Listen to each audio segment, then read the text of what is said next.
Matthew Stafford will work out for the Rams a second time on Saturday. As for practice, The Lakers will debut another statue outside their home arena. We'll explain what makes that a really stupid idea. And in a surprise, the majority of Dodgers' elite prospects are outfielders. Good morning. I'm James. And this is your daily dose of sports and snark for the greatest sports city in the world, Los Angeles. This is the faithful Angelenos morning report. So it is August 15th, 2025. Welcome back to the Sanctum Sanctorum of LA Sports. I'm going on the road for a week and a half, starting today. Totally not looking forward to it, but I am grateful for the multiple new subscribers to the Angeleno Familia. Thank you. We're going to do our best to get you informed. And if you like being in the know about LA sports, click the like button. Click the subscribe button. There's a notification bell. Hit that. It'll let you know when we drop an update. Sharing is caring. Let people know we exist. And by all means, comment. Before we go through the news and notes, a quick look at the scoreboard. There were no games involving LA teams yesterday, which is probably for the best, because tonight, Slime Diego comes to town. Yes, the Slime Diego Padres will be at the Dodgers at 7 o'clock. You'll be able to see the Padres from a mile away. Not only do they have uniforms that kind of look like they overdid themselves in a public restroom, but they leave a trail of ooze wherever they go. Very hard to miss. Shohei Ohtani is saying the Dodgers are doing everything in their power to end the slump. That's not true. You've got to let the starters get to the 6th or 7th, my man. Meanwhile, the Sparks are at Dallas at 4:30, and Angel City FC is at Utah at 7. What do you say we get to the news? While the rest of his team held a joint practice sesh with the woeful New Orleans Saints, the Rams announced Matthew Stafford will work out Saturday. Not practice, but work out. And the hope for this workout is obviously not the workout. The Rams and everybody already know that Stafford knows how to throw a football. No. It's what happens a day or so after the workout.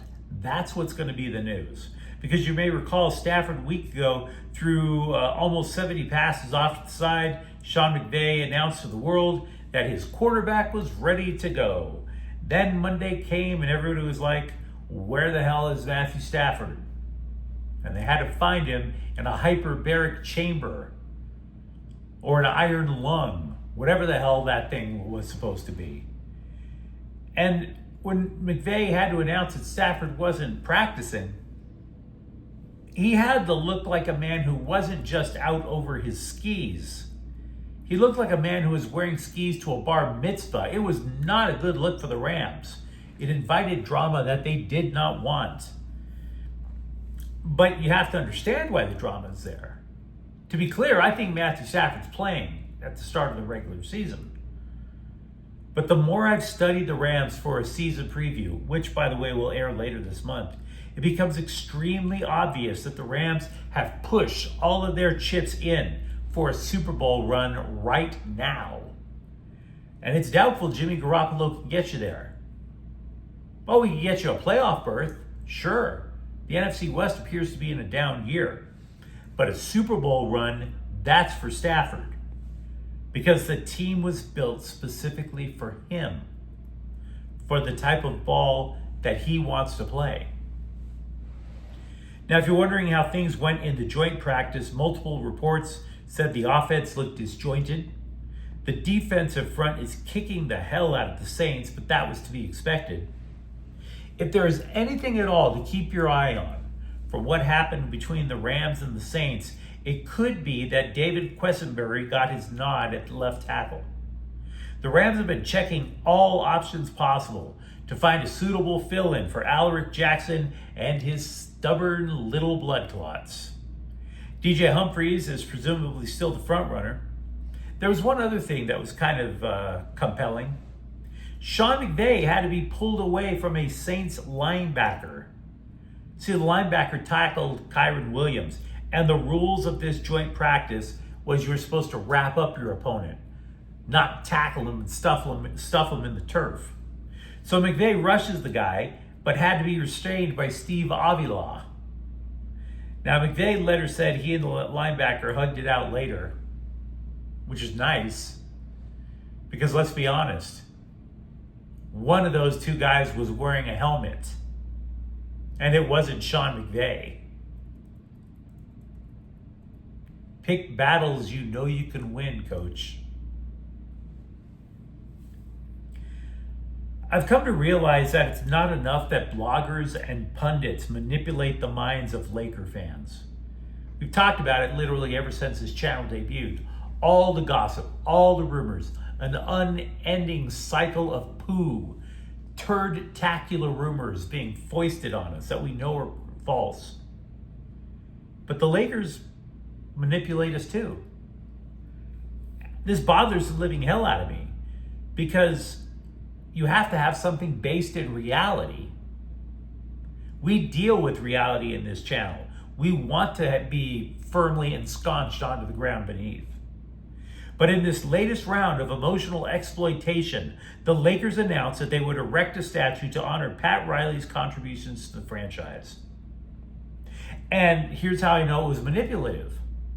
Because I loved the 1980s Showtime Lakers. My initial reaction was, "Aw, how nice." And yes, I did in fact sound like an underage girl. I'm not proud of it, but I did say, "Aw, how sweet." Wait. Then I realized I got totally gaslit. Because within moments of that initial reaction, common sense returned. This is a whack idea, building a statue for Pat Riley.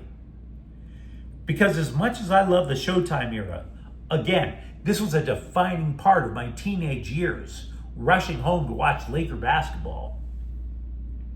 He's not even the greatest Laker coach of my lifetime. Phil Jackson was. 5 titles for Jackson in LA, 4 for Pat Riley. But this leads us to the most important reason overall. If you put up a statue for Riley, you have to put up one for Jackson. And that has been the problem with Crypto.com Arena. There are too many statues at the damn place. 13 statues. That's way too many. It literally, going to Crypto.com Arena starts to remind me of when you go to the apartment of an old friend that you had from college, and he has an entire trophy case filled with superhero figurines, and you're like, what the hell? I mean, what's with all these Guardians of the Galaxy Funko Pops, my dude? You're in your early 30s. The Lakers already have 8 different people alone represented with statues. Kobe Bryant has 2. It's totally getting ridiculous. It's like seeing all those statues at Crypto.com Arena. It almost makes me wonder if there would be a girl out there who would create a statue for every rando in her body count. Yes, I had a statue to commemorate Bjorn. Well, he never texted me back, but it was a great way to kill 15 minutes behind Albertsons. The statues, they've already walled off the ticket booth. It won't be long that there's going to be so many statues surrounding Crypto.com Arena that fans will have to be lowered into the bowl by an overhead crane. At some point, there has to be a standard, guys. And I love Pat Riley. I genuinely do. But if you think about it, and I mean if you have to think at all about whether or not somebody deserves a statue, if you have to think about it, the answer is hell no. That standard would probably cut the number of Laker statues by half. Kobe, Magic, Kareem, West. And then you start to think, you're like, Shaq was great, but he did force a trade. You're out. You forced a trade, you're out. Well, Pat Riley won 4, but Phil, that's it, you're out. You're out. And again, I like Pat Riley. When I was a scribe, I interviewed him multiple times. He was always a focused individual. And for the results that he produced in basketball, he should be honored.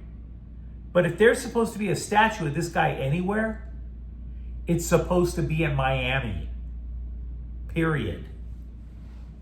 There are too many statues at Crypto.com Arena. Stop it. And by the way, we mentioned the Miami Heat. A reporter for NBC claims Austin Reeves turned down a 4-year, $89 million offer from the Lakers because he wants to be paid like Miami's Tyler Hero, who makes $30 million a year, by the way. A couple of days ago, and a bit to my surprise, minor league analysts said the Dodgers were deep in outfield prospects. Very surprising, because it was just 2 summers ago, that the AA affiliate in Tulsa, Oklahoma boasted 6 starting pitchers, and every one of them was tabbed to be a future major league starter.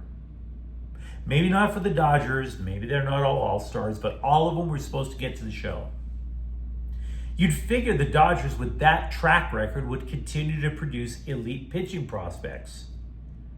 And yet, ESPN updated their prospect rankings, and in the Dodger farm system, the top 4 are all outfielders. As is 6 in the top 10, I might add. So what does this mean for the immediate future? Well, to be clear, the pundit doesn't see anyone on the top 10 getting called up this year. They are all in AA or lower. Now, among the 4 who have a shot in 2026 to make the club, Jose DePaula, Zaire Hope, Mike Sirota, all 3 of them, by the way, are outfielders. And the other is pitcher Jackson Ferris. So a heads up about what the Dodgers would look like possibly in the future. In a bit of a surprise, the Chargers will actually play starters in Saturday's exhibition against the Rams.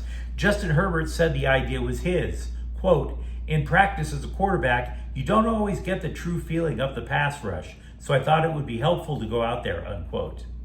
And so he brings it up to Jim Harbaugh, and Harbaugh then, he adjusted his dad pants, and he was like, "Oh, you crazy kids, sure. But you gotta have an early curfew."